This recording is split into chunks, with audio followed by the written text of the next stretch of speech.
Assalamualaikum warahmatullahi wabarakatuh. Selamat pagi, siang, ataupun malam. Kali ini saya akan menjelaskan tentang praktikum meteorologi dan klimatologi yang kedua.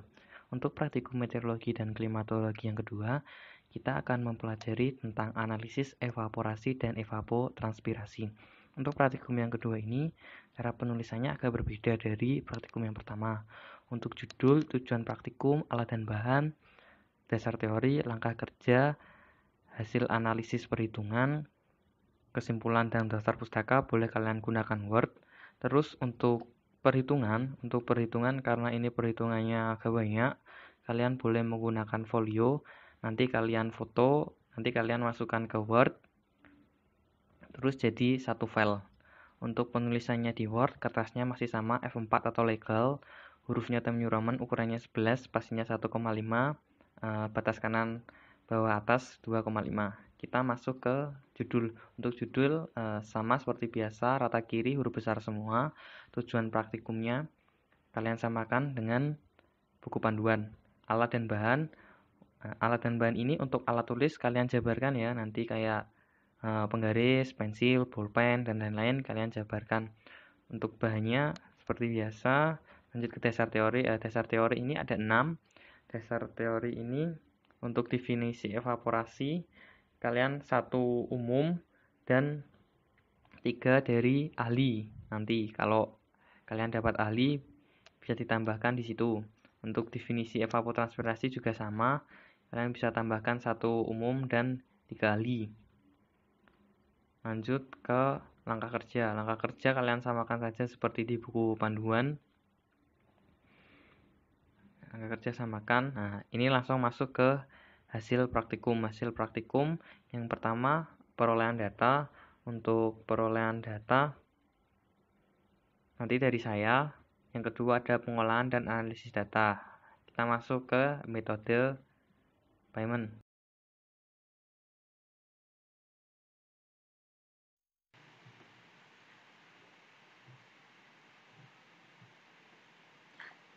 Assalamualaikum warahmatullahi wabarakatuh.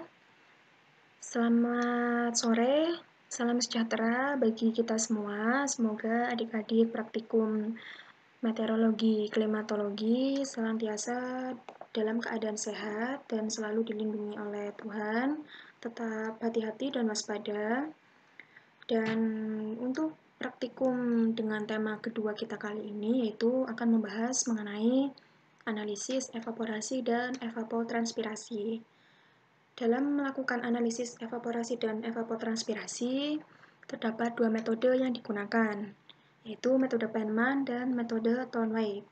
Untuk analisis evaporasi, metode yang digunakan yaitu metode Penman.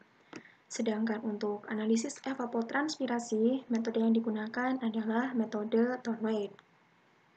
Ya, mari kita simak cara menghitung atau nilai evaporasi dengan menggunakan metode Penman. Langkah yang pertama yaitu kita buat terlebih dahulu tabel yang berisi keterangan bulan. Untuk bulan ini yaitu sesuai dengan pembagian yang telah ditentukan oleh asisten praktikum. Lalu ada suhu maksimum, lalu ada suhu minimum.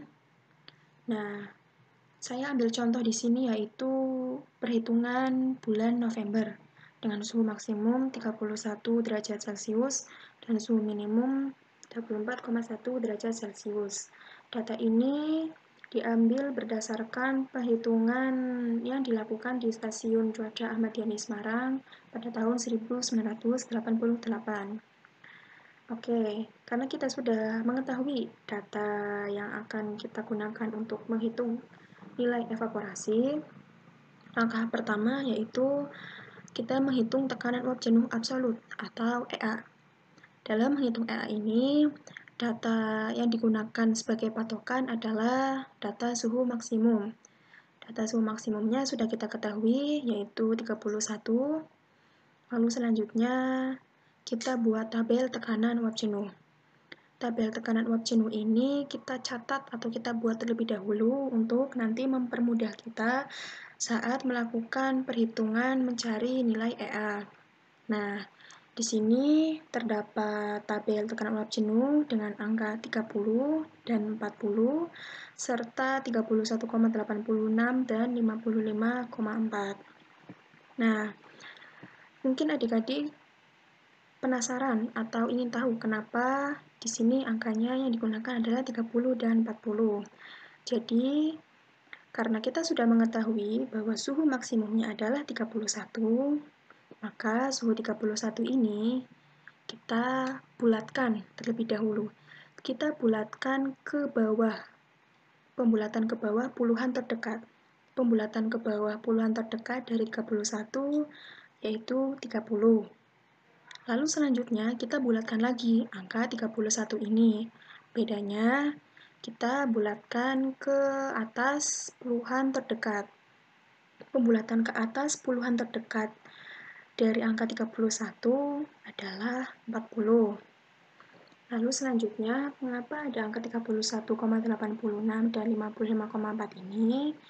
Nah, karena tadi kita sudah mengetahui angka pembulatannya sebesar 30 dan 40, maka selanjutnya kita buka tabel tekanan uap jenuh. Tabel tekanan uap jenuh. Nah, tadi angka pembulatannya yaitu 30 dan 40. Adik-adik mencocokkan angka 30 dan 40-nya di kolom yang sebelah kiri atau di bagian yang bertanda 0 derajat Celcius. Dengan angka 30, besar P-nya yaitu 31,86. Lalu dengan angka 40, besar P-nya yaitu 55,4. Lalu kita tulis atau kita catat 30, P-nya 31,86, 40, P-nya 55,4. Lalu karena kita sudah mengetahui data-datanya, maka kita sudah mulai dapat menghitung nilai EA-nya. Nilai EA-nya ini yaitu 40 dikurangi 31 dibagi 31 kurangi 30 sama dengan 55,4 dikurangi X sama dengan X dikurangi 31,86. 40 merupakan angka pembulatan ke atas dari 31. Lalu dikurangi dengan suhu maksimumnya 31. Dibagi dengan suhu maksimum yang telah kita ketahui atau 31. Lalu dikurangi dengan angka pembulatan ke bawah dari angka 31, yaitu 30. Sama dengan ruas yang sebelah kanan ini merupakan persamaan dari ruas yang sebelah kiri. 40 merupakan pasangan atau pencocokan dari nilai P 55,4. Lalu yang ingin kita ketahui yaitu dilambangkan dengan X. Sehingga 55,4 dikurangi dengan X dibagi X dikurangi 31,86, yang dimana 31,86 ini merupakan angka P dari angka 30. Lalu selanjutnya kita mulai hitung biasa dengan melakukan perhitungan biasa. 40 dikurangi 31 sama dengan 9. 31 dikurangi 30 sama dengan 1. Sama dengan 55,4 dikurangi X dibagi X dikurangi 31,86. Lalu lakukan perkalian silang. 9 dikalikan dengan X dikurangi 31,86 dan 55,4 dikurangi X dikalikan dengan 1. Lalu selanjutnya seperti biasa dilakukan perkalian atau cara menyelesaikan perkalian silang, yaitu 9 dikali X sama dengan 9X. 9 dikalikan min 31,86 diperoleh min 286,74. sama dengan 55,4 dikalikan 1 diperoleh 55,4, min X dikalikan 1 diperoleh min X. Lalu selanjutnya, min X di sini kita pindah ke ruas yang sebelah kiri, sehingga 9X ditambah dengan 1X sama dengan 10X. Dan 55,4 ditambah dengan 286,74 yang berpindah ruas. Diperoleh hasil 342,14. Lalu X ini kita bagi 342,14 dibagi 10 diperoleh hasil 34,214. Sehingga nilai EA-nya sudah kita ketahui yaitu sebesar 34,21 mmHg. Langkah yang kedua yaitu menghitung kelembaban relatif atau RH atau relative humidity. Untuk menghitung kelembaban relatif atau RH ini, data yang dijadikan patokan adalah data suhu minimum, kebalikan dari mencari EA yang menggunakan suhu maksimum. Suhu minimumnya telah kita ketahui yaitu 24,1, lalu suhu minimum ini kita bulatkan menjadi 24 karena angka di belakang koma adalah 1 sehingga dibulatkannya ke bawah bukan ke atas. Lalu selanjutnya suhu minimum ini dikurangi dengan suhu pembulatan. 24,1 dikurangi 24. Hasilnya 0,1.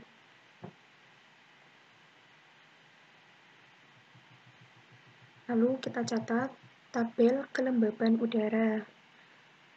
Ada angka 24, 0,0, 0,5, 100, dan 95. 24 ini merupakan suhu pembulatan dari 24,1 sehingga lalu ada tabel kelembaban udara dengan angka 24, 0,0, 0,5, 100, dan 95. Untuk mengetahui angka ini, kita harus mencocokkan dengan tabel kelembaban udara. 24 merupakan suhu pembulatan yang tadi telah kita lakukan. Lalu 0,0 dan 0,5 merupakan angka atau selisih terdekat dari 0,1. Maksudnya yaitu 0,1 merupakan angka yang terletak di antara 0,0 dengan 0,5. Sehingga angka yang dipilih adalah 0,0 dan 0,5. Apabila di sini angkanya 0,7, maka yang digunakan di sini adalah 0,5 dan 0,10 karena 0,7 terletak di antara 0,5 dan 0,10. Kita ingat-ingat, lalu kita buka tabel kelembaban udara.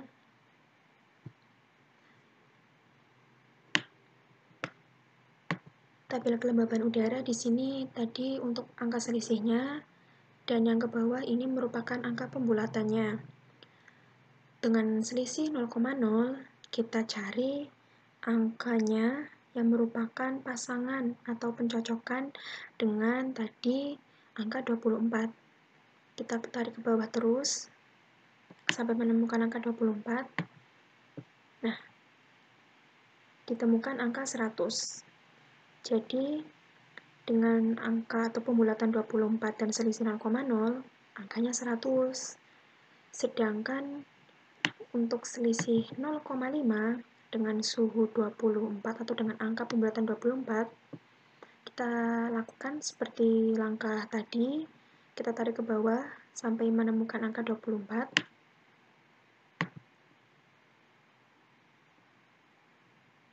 Diperoleh angka 95. Lalu kita catat atau kita tulis 0,0, 100, dan 0,5, 95. Lalu 0,5 dikurangi 0,1 dibagi 0,1 dikurangi 0,0. Sama seperti langkah tadi saat menghitung EA, 95 yang merupakan pasangan dari 0,5 dikurangi X atau data yang akan dicari dibagi X dikurangi 100. 0,5 dikurangi 0,1, 0,4, 0,1 dikurangi 0,0, 0,1 sama dengan 95 dikurangi X dibagi X dikurangi 100. Lakukan perkalian silang. 0,4 dikali X kurangi 100 sama dengan 95 dikurangi X kali 0,1. 0,4 kali X 0,4X.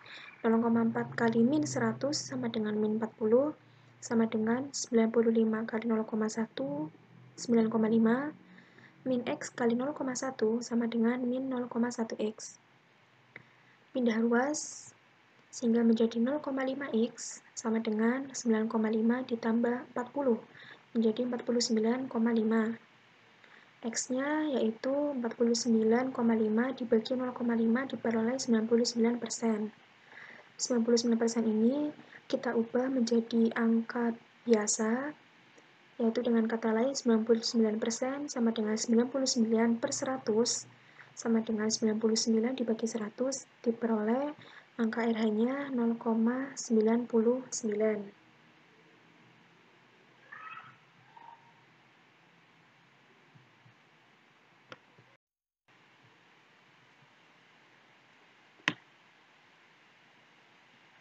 Langkah yang ketiga yaitu menghitung tekanan optimum maksimum atau ED. Harus menggunakan data EA dan RH. EA yaitu tadi kita memperoleh angka 34,21 dan RH 0,99. Rumus ED yaitu EA dikalikan RH sama dengan 34,21 dikali 0,99 hasilnya 33,86. Lalu langkah selanjutnya yaitu menghitung kecepatan angin. Karena kita memperoleh data di bulan November, maka kecepatan anginnya juga menyesuaikan, yaitu bulan November. Rumus kecepatan angin yaitu nilai kecepatan angin dikalikan 0,51 sekian dikali 54. 0,51 sekian dan 54 merupakan nilai mutlak. Lalu kita masukkan angkanya 3 yang merupakan angka kecepatan angin bulan November dikalikan 0,514 sekian dikali 54 hasilnya 83,34 mil per hari untuk kecepatan angin. Karena kita sudah mengetahui nilai EA, ED, dan V, kita dapat menghitung nilai evaporasi atau E besar dengan menggunakan data EA sama dengan 34,21, ED 33,86, V 83,34. Kita masukkan rumusnya dan nilai-nilai angkanya. E besar sama dengan 0,35 dikalikan dalam kurung EA dikurangi ED dikalikan dalam kurung 1 plus V bagi 100. EA-nya kita masukkan 34,21, ED-nya 33,86. 1 ditambah V-nya 83,34 dibagi 100 sama dengan 0,35 yang merupakan angka mutlak dari rumus sehingga tidak bisa diubah. Lalu yang dalam kurung ini dikerjakan terlebih dahulu.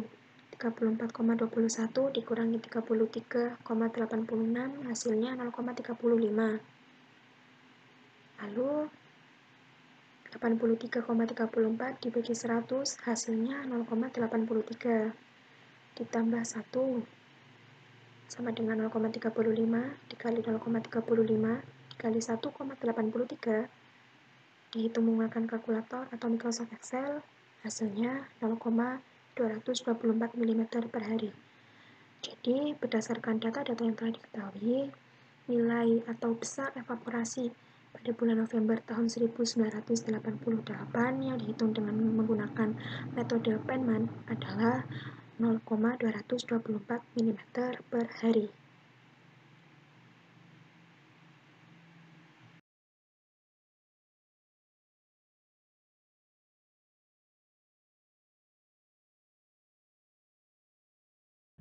Setelah tadi dijelaskan tentang metode payment, Selanjutnya kita masuk ke perhitungan suhu harian rata-rata pada tanggal 1 sampai tanggal 31 pada bulan Januari. Ini bisa kita lihat tabel suhu pada bulan Januari. Nanti kita cari rata-ratanya. Kita masuk ke perhitungan. Untuk rumusnya, untuk mencari suhu rata-rata, kita mulai dari tanggal 1. Untuk rumusnya 2 kali T7 tambah T13 tambah T18 per 4. Lalu kita masukkan ke dalam rumus. 2 T7 ini berarti suhu pada jam 7. 25,7 plus. Nah, T13 berarti jam 13. T18 berarti jam 18. Nanti kalian hitung. Nah, hasilnya ini adalah 27,71 derajat. Nah, nanti hasilnya ini kalian taruh ke dalam tabel. Sama juga untuk tanggal 2 kalian masukkan tanggal 2 sama jam 7 berarti 25,5 tambah 31 tambah 28,7 per 4. Nah, untuk hasilnya 27,67 derajat. Nah, setelah ada hasilnya kalian masukkan ke tabel. 7,67 derajat. Nah, nanti kalian hitung dari tanggal 1 sampai tanggal 31. Nanti setelah sampai tanggal 31 nanti kalian jumlahkan. Nah, nanti kalian jumlahkan terus kalian rata-rata.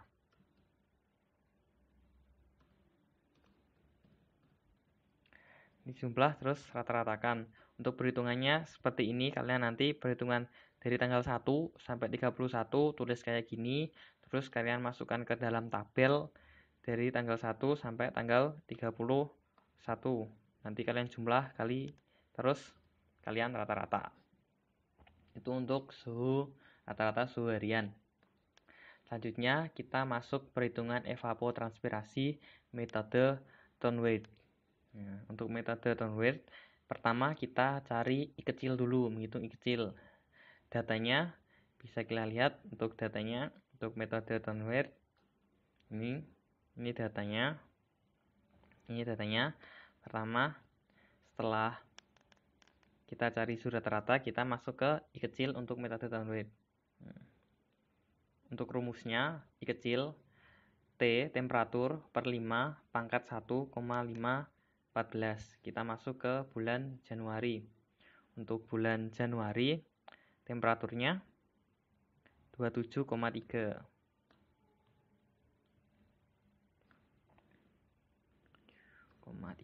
Temperaturnya 27,3 per 5 1,514 pangkat 1,5114. Nah, untuk hasilnya 13,06. Kalian masukkan ke dalam tabel. Sama seperti suhu harian tadi, kalian hitung dari bulan Januari sampai bulan Desember. Setelah itu kalian masukkan ke dalam tabel, lalu kalian jumlah. Sama kayak yang tadi di harian. Bulan Februari pun juga sama, kalian masukkan temperaturnya 27,1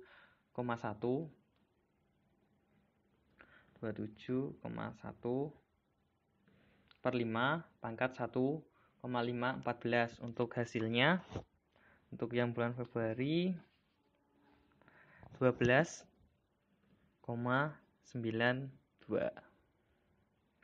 Setelah kalian masukkan semuanya, untuk I-nya kalian setelah itu hitung dari Januari sampai Desember, kalian masukkan, lalu kalian jumlah I kecil semuanya. Ini merupakan I besar. Setelah kalian mendapatkan I besar, lalu kita mencari A. Rumus A seperti bisa kita lihat, 0, ini 0, sekian, I kali I pangkat 3, 0, sekian kali I pangkat 2, 0,01 kali I plus 0,149. Kita masukkan rumusnya 0, sekian 67, kita masukkan I-nya 159,275. Sama, ini juga masukkan I-nya 159,275. Ini I-nya juga masukkan 159,275. Nah, setelah kalian masukkan, kalian hitung. Nah, ini hasilnya, ini merupakan A. Nah, ini merupakan A. Setelah itu kita lanjut menghitung ETP. Untuk menghitung ETP kita lihat data lagi. Ini saya contohkan pada bulan November.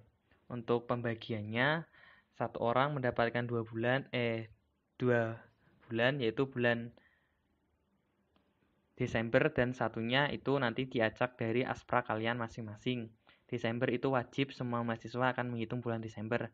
Untuk satunya nanti tinggal aspra kalian untuk membaginya. Gitu. Saya contohkan untuk bulan November dan juga bulan Desembernya. Untuk bulan November kan temperaturnya 27,4. Untuk rumus ETP bisa kita lihat. Untuk suhu bulanannya, jika suhu bulanannya di atas 26,5 berarti menggunakan rumus yang ini. Berarti kita menggunakan rumus yang ini jika suhu bulanannya di atas dari 26,5. Pakai rumus yang ini. Sedangkan jika suhu hariannya di bawah 26,5, kita menggunakan rumus yang ini. Jika di bawah 26,5, kita menggunakan rumus yang ini. Ya, kita menggunakan rumus yang itu. Selanjutnya kita masuk ke perhitungannya. Kita masuk ke perhitungan bulan November dahulu ya. Untuk bulan November, karena 27,4 ini di atas 26,5, maka kita menggunakan rumus yang ini. Langsung saja kita masukkan T-nya. T-nya berarti 27,4. T ini juga 27,4. 7,4 min 41,54. Nah, kita masukkan, kita jumlahkan setelah ketemu. Nah, ini hasilnya. Ini ETP belum terkoreksi untuk bulan November. Selanjutnya kita ke Desember. Berbeda dengan bulan November yang di atas 26,5, untuk bulan Desember ini 26,3, berarti di bawah 26,5. Berarti kalau di bawah 26,5, kita menggunakan rumus yang ini. Kita menggunakan rumus yang ini. Kita menggunakan rumus yang ini jika suhu rata-ratanya di bawah 26,5. Langsung kita masuk ke perhitungan. Masuk ke perhitungannya. Nah, ini merupakan rumusnya 1,6 kali 10 kali T per T pangkat A. Lah, A-nya ini digunakan untuk perhitungan jika suhu rata-ratanya di bawah 26,5. Kita masukkan 1,6 kali 10. Nah, ini temperaturnya kan 26,3. Kita masukkan di sini. Kita masukkan di sini per 26,3. Ini temperaturnya sama, kita masukkan. Ini kita masukkan ke sini. Sama. Lalu kita masukkan juga ke sini untuk temperaturnya. Lanjut, setelah itu pangkat A kan sudah kita cari tadi. A-nya kan sudah kita cari yang tadi, A-nya 4,12. Kita masukkan A ke dalam rumus ETP bulan Desember 4,12. Nih, kalian bisa hitung untuk hasilnya, nanti kalian bisa cari sendiri, nggak saya hitungkan untuk yang bulan Desember. Nah, setelah kita mendapatkan hasil dari ETP terkoreksi, lalu kita masuk ke ETP belum terkoreksi, lalu kita masuk ke ETP terkoreksi. Nah, di sini ETP terkoreksi saya mulai dari bulan November. Untuk bulan November kan ETP terkoreksinya 14,2795. Nah, di sini kita menggunakan tabel lintang, koreksi lintang yang tadi. Nah, kita lihat ini kan kita berada di lintang 6. Nah, lintang 6 selatan. Kita bisa lihat ini lintang 6 selatan. Lintang selatan. Bisa kita lihat 6 pada lintang selatan.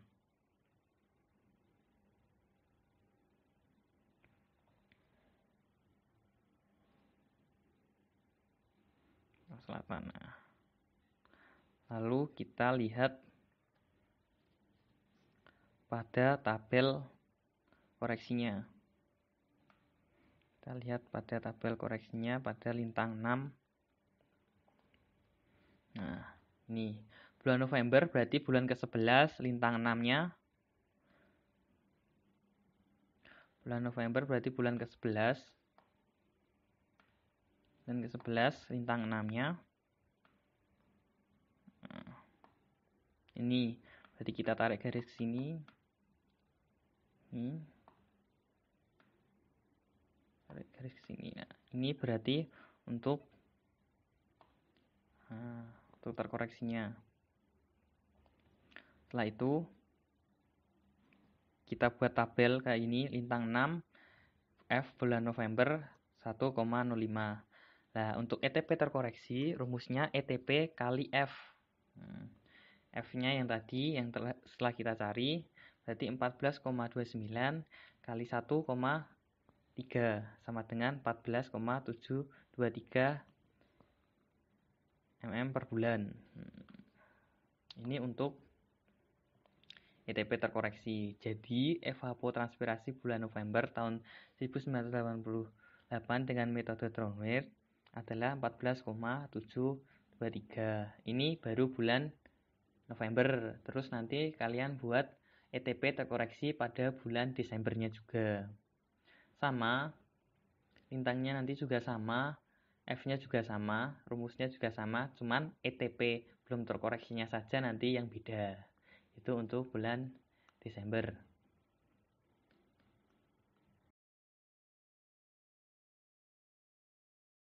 Oke, setelah kalian tadi menghitung evaporasi dan evapotranspirasi menggunakan metode Bayman dan Thornwirth, sekarang kalian masuk ke penyajian hasil analisis. Untuk penyajian hasil analisisnya, untuk yang pertama kalian kelebihan dan kekurangan dari metode Bayman dan juga kelebihan dan kekurangan dari metode Thornwirth. Untuk selanjutnya hubungan antara hasil perhitungan yang tadi telah kalian hitung dengan faktor-faktor meteorologi dan juga klimatologi.